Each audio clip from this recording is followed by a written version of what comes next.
నమస్తే. శ్రీమాత్రే నమః, శ్రీ కృష్ణాయ నమః. భక్తి ఛానల్ ప్రేక్షకులకు స్వాగతం. మనకి ప్రతిసారి చెప్పుకుంటూ ఉంటాం, యోగాల గురించి చెప్తూ ఉంటాను. అయితే ఈ యోగాలంటే ఏమిటి? అసలు యోగం అంటే ఏంటి? అంటే గనక యోగము అంటే కలిసి రావడము, అదృష్టము. అంటే మనకి అనుకున్నది అనుకున్నట్టు ఈ సమయంలో జరిగేందుకు కొన్ని కొన్ని గ్రహాలు మనకి అనుకూలమైన స్థానానికి వెళ్తూ ఉంటాయి. ఆ వెళ్ళే పరిక్రమలో ఇన్నాళ్ళు మనం బాధపడుతుంటాం. మేషాది ద్వాదశ రాశుల వారందరూ కూడా కొన్ని కొన్ని సందర్భాలలో విపరీతమైన బాధలు, కష్టాలు, నష్టాలు ఇలాంటివి అనుభవిస్తూ ఉంటారు. అయితే ఈ యోగాలు వచ్చే సమయానికి మనకి ఆ కష్టాల నుంచి కాస్త మంచి జరిగే అవకాశం కనబడుతుంటుంది.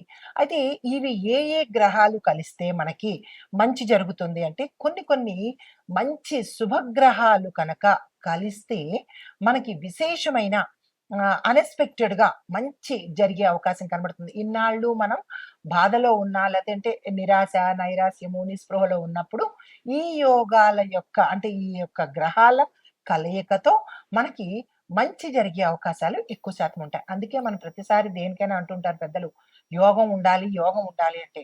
యోగము అంటే మనకి కలిసి రావడము, అదృష్టము అన్నమాట.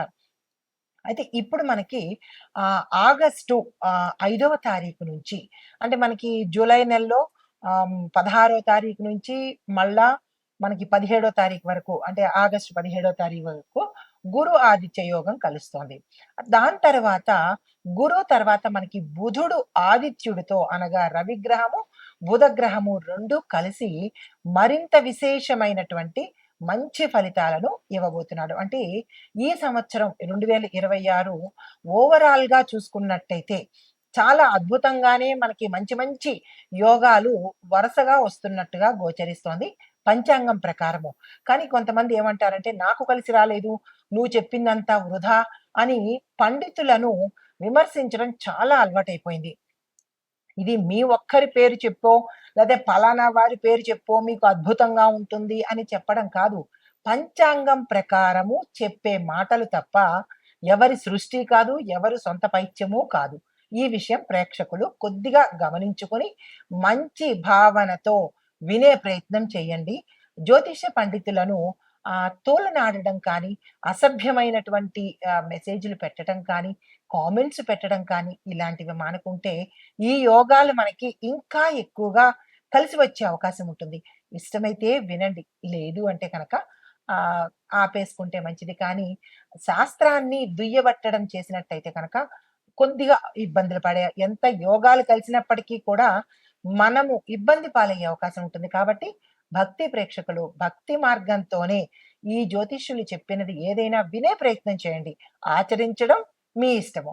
అయితే మనకి ఆగస్టు 5వ తారీఖు నుంచి మళ్ళా ఆగస్టు 17వ తారీఖు వరకు బుధాదిత్య యోగం అనేది కలిసి వస్తుందనమాట.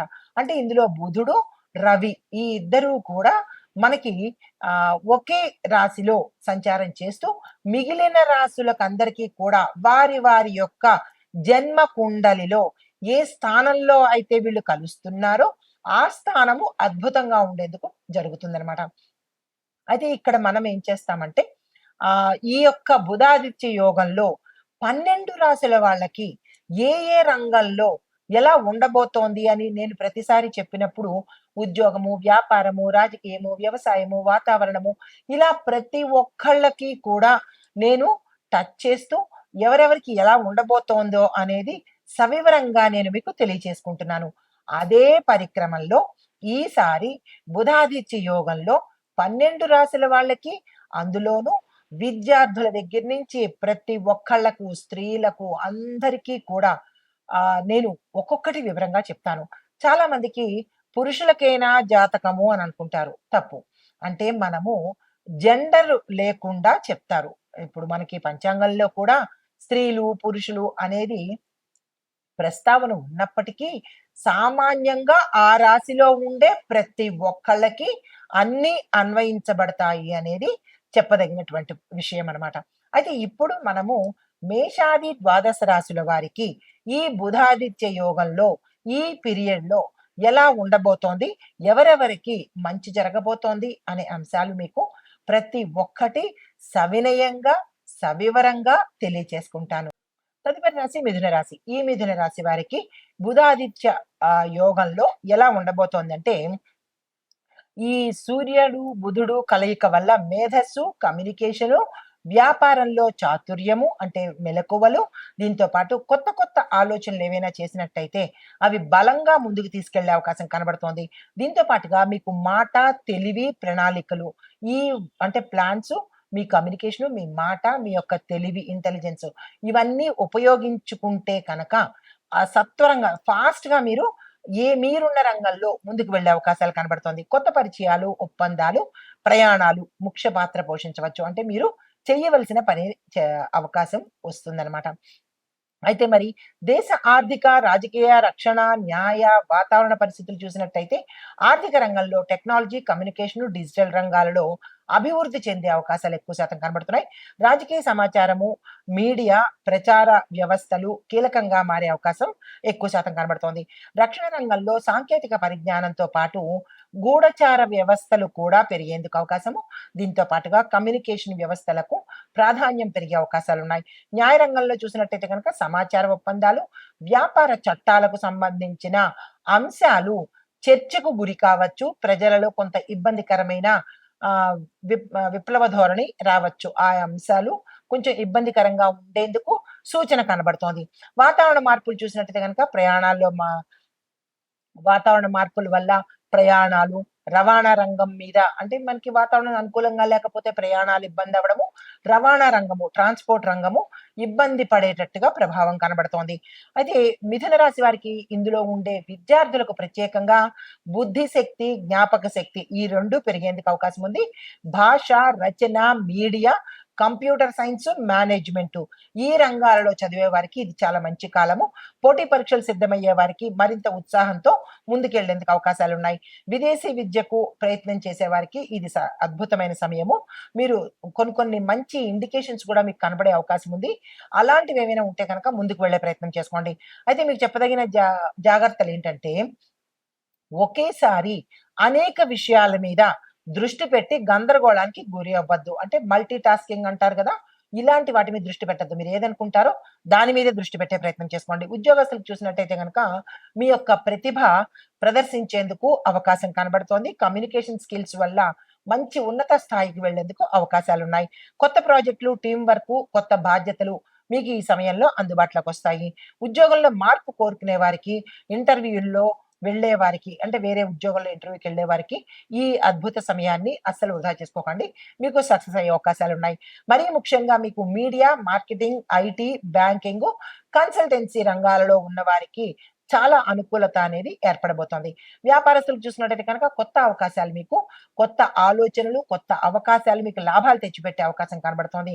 Online business, trading, communication, education రంగాలలో ఉన్నవారికి అభివృద్ధి ఎక్కువ కనబడుతోంది. కొత్త ఒప్పందాలు చేసుకునే ముందు మీరు టర్మ్స్ అండ్ కండిషన్స్‌ని ఒక్కసారి అన్నీ చదివి అప్పుడు దాని మీద సంతకం పెట్టే ప్రయత్నం చేయండి. భాగస్వామ్యాలలో పారదర్శకత అంటే ట్రాన్స్‌పరెన్సీని మీరు పాటించాలి. మోస ధోరణి లేదా మాయ ధోరణి ఇలాంటివి అస్సలు పెట్టకండి. కుటుంబ పరంగా చూసుకున్నట్టయితే గనక కుటుంబ సభ్యుల్లో చర్చలు పెరుగుతాయి. మీ సలహాకు విలువ పెరిగేందుకు అవకాశం ఉంది. సోదరులు, స్నేహితుల యొక్క సహాయ సహకారాలు మీకు ఇప్పుడు అందుబాటులోకొస్తాయి. చిన్న చిన్న విషయాల్లో ఎక్కువగా ఆలోచించడం అనేది మీరు తగ్గించుకోవాలి. దానివల్ల టెన్షను, డిప్రెషను పెరిగే అవకాశం ఉంది. అయితే వివాహము, సంతానం చూసినట్టయితే గనక ముందుగా అవివాహితులకు పరిచయాలు ద్వారా అంటే మీకు తెలిసిన వాళ్ళు కావచ్చు లేదా ఇతరుల వల్ల కావచ్చు మంచి సంబంధాలొచ్చే అవకాశం ఉంది. వివాహ చర్చలు ముందుకెళ్ళేందుకు అవకాశం ఉంది. ఈ వివాహం అయిన వారికి చూసినట్టయితే భార్యాభర్తల మధ్య సంభాషణ పెద్దదయ్యి కొన్ని ఇబ్బందులు పాలయ్యే అవకాశం ఉంది. అలాంటి వారు జాగ్రత్తలు తీసుకోండి. సంతాన పరంగా చూసినట్టయితే గనక మంచి నిర్ణయాలు తీసుకోవటానికి ఇది అద్భుత సమయము. వ్యవసాయదారులకు చూసినట్టయితే గనక కొత్త కొత్త వ్యవసాయ పద్ధతులు మీ వ్యవసాయంలో ప్రవేశపెట్టినట్టయితే కనుక అంటే సాంకేతిక పరిజ్ఞానం కావచ్చు, కొత్త కొత్త మార్పులు కావచ్చు చేసినట్టయితే అద్భుతమైన పంట దిగుబడి వచ్చేందుకు అవకాశం ఉంది. మార్కెట్ సమాచారం యొక్క ఆధారంగా మీరు నిర్ణయాలు తీసుకునే ప్రయత్నం చేయండి. పంటల యొక్క అమ్మకాలు, వ్యాపార సంబంధాలు 2 మెరుగుపడేందుకు అవకాశాలు కనబడుతున్నాయి. వ్యవసాయంలో యంత్రాలు, డిజిటల్ విధానము కనుక అమలుపరిచినట్టయితే ఇంకా ఫాస్ట్‌గా ముందుకెళ్ళేందుకు అవకాశం కనబడుతోంది. ప్రభుత్వ, ప్రైవేట్, ఐటీ రంగం ఈ రంగాల వాళ్ళకి చూసుకున్నట్టయితే గనక ముందుగా ప్రభుత్వ రంగంలో ఉన్న వాళ్ళకి దరఖాస్తులు, అధికారిక వ్యవహారాల్లో పురోగతి అనేది అంటే కొంచెం ముందు పనులు వెళ్ళడానికి అవకాశం కనబడుతోంది. కమ్యూనికేషన్ పరిపాలన రంగాల్లో కూడా మీకు మంచి అవకాశాలు వస్తాయి. ప్రైవేట్ రంగంలో చూసినట్టయితే గనక కొత్త కొత్త అవకాశాలొస్తాయి. పదోన్నతులు అంటే ప్రమోషన్స్ రావడము, ట్రాన్స్‌ఫర్స్ అంటే ఉన్న స్థానం నుంచి వేరే స్థానానికి మారేందుకు అవకాశాలున్నాయి. ఐటీ రంగం చూసినట్టయితే గనక సాఫ్ట్‌వేర్, ఐటీ, డేటా తర్వాత ఏఐ, సైబర్, డిజిటల్ ఈ రంగాలలో ఉన్నవారికి అద్భుతమైన అవకాశాలొస్తాయి. అందుకునే ప్రయత్నం చేయండి. మీకు కలిసి వచ్చే కలర్స్ ఆకుపచ్చ, లేత పసుపు రంగు, తెలుపు రంగు. Lucky numbers 5, 3, 6. లక్కీ వారాలు అంటే మీకు కలిసి వచ్చే వారాలు ఆదివారము, గురువారము, శుక్రవారము. మీకు చెప్పదగినటువంటి పరిహారాలు ప్రతి బుధవారము తప్పనిసరిగా గణపతి ఆరాధన చేసుకోవాలి. తరువాత విష్ణు సహస్రనామ పారాయణ ఒక్కసారి చదవడం కానీ, అవకాశం లేని వారు ఒకసారి వినడానికైనా ప్రయత్నం చేసుకోండి. పచ్చని వస్తువులు దానంగా చేసుకున్నట్టయితే మంచి ఫలితాలు పొందుతారు. విద్యార్థులకు సహాయం చేయడం అనేది ఈ బుధాదిత్య యోగంలో ప్రతి రాశి వారికి చెప్పదగినటువంటి ప్రముఖమైన పరిహారము. అయితే మీరు ప్రత్యేకంగా ఇవ్వవలసిన దానము ఒక్క అన్నదానము. మిగతావన్నీ అందరికీ సమానంగానే ఉంటాయి. అయితే మంత్రాలు ఓం బుం బుధాయ నమః అనే మంత్రము బుధుడ కోసము 108 సార్లు, ఓం నమో నారాయణాయ అనే ఈ మంత్రము 108 సార్లు విష్ణుమూర్తి కోసము చదువుకున్నట్టయితే మంచి జరిగే అవకాశాలు ఎక్కువ కనబడుతున్నాయి. అయితే మిథున రాశి వారికి ఈ బుధాదిత్య యోగంలో ఓవరాల్‌గా చెప్పదగినదేంటంటే, మీకు ఈ సమయంలో జ్ఞానము, కమ్యూనికేషను, ఉద్యోగ అవకాశాలు, వ్యాపార విస్తరణకు ఉపయోగపడే సమయంగా చెప్పబడింది. అయితే మాటల్లో స్పష్టత ఉండాలి. అంటే మీరేం కమ్యూనికేట్ చేయదలుచుకున్నారో క్లారిటీ ఉండాలి. నిర్ణయాలలో స్థిరత్వాన్ని గనక పాటించినట్టయితే ఈ సమయం మీకు అద్భుతమైన సమయము. గోల్డెన్ పీరియడ్ అని చెప్పొచ్చు. ఇది ఈ రాశిలో ఉండేవారికి చెప్పదగినటువంటి గోచారరీత్యా ఫలితాలు, పరిహారాలు, సూచనలు. నమస్తే.